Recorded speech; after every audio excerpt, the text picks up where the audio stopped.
வாங்க வாங்க இன்னைக்கு நம்ம இந்த சீசனுக்கு தகுந்த மாதிரி வித்தியாசமான ஒரு ஜூஸ் பார்க்கலாம். Welcome to everyday cooking. இன்னைக்கு நம்ம பார்க்கலாம் நொங்கு மாம்பழ ஜூஸ். இதுக்கு ஒரு 5 இல்லைன்னா 6 நொங்கு எடுத்துக்கோங்க.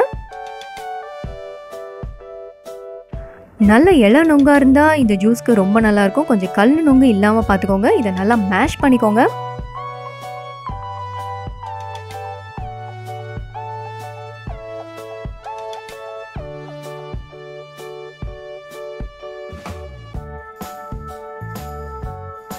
இது தோல் சீவி கட் பண்ண 2 பெரிய சைஸ் மாம்பழம். இதையும் போட்டு நல்லா மேஷ் பண்ணுங்க. நொங்கும் பதநீரும் இந்த வெயில் காலத்துல உங்க உடம்ப ரொம்ப குளிர்ச்சியா வச்சுக்க ஹெல்ப் பண்ணும். ஸோ எங்க பார்த்தாலும் வாங்கி சாப்பிடுங்க, ரொம்ப நல்லது.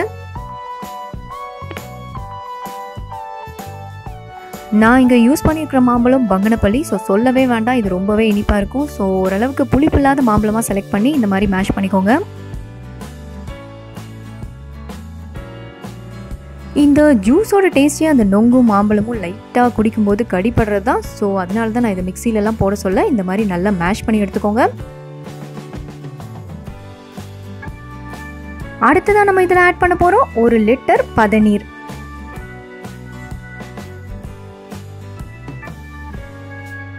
நொங்கும் பதநீரும் இந்த சீசனில் அதிகமாக கிடைக்கும். ஸோ கிடைக்கும் போதே இந்த மாதிரி ஜூஸ் எல்லாம் ட்ரை பண்ணிக்கோங்க.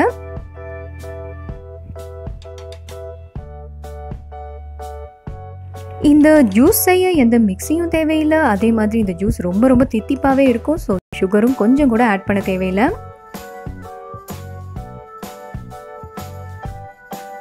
ஸோ சூப்பரான ஒரு சம்மர் ட்ரிங்க் ரெடி. வேறொரு இன்ட்ரெஸ்டிங்கான ரெசிபியோட உங்களை சந்திக்கிறோம். எங்கள் வீடியோஸ் எல்லாம் பிடிச்சிருந்தா லைக் பண்ணுங்கள், ஷேர் பண்ணுங்கள், கமெண்ட் பண்ணுங்கள் அண்ட் மறக்காமல் எங்கள் சேனலுக்கு சப்ஸ்கிரைப் பண்ணுங்கள்.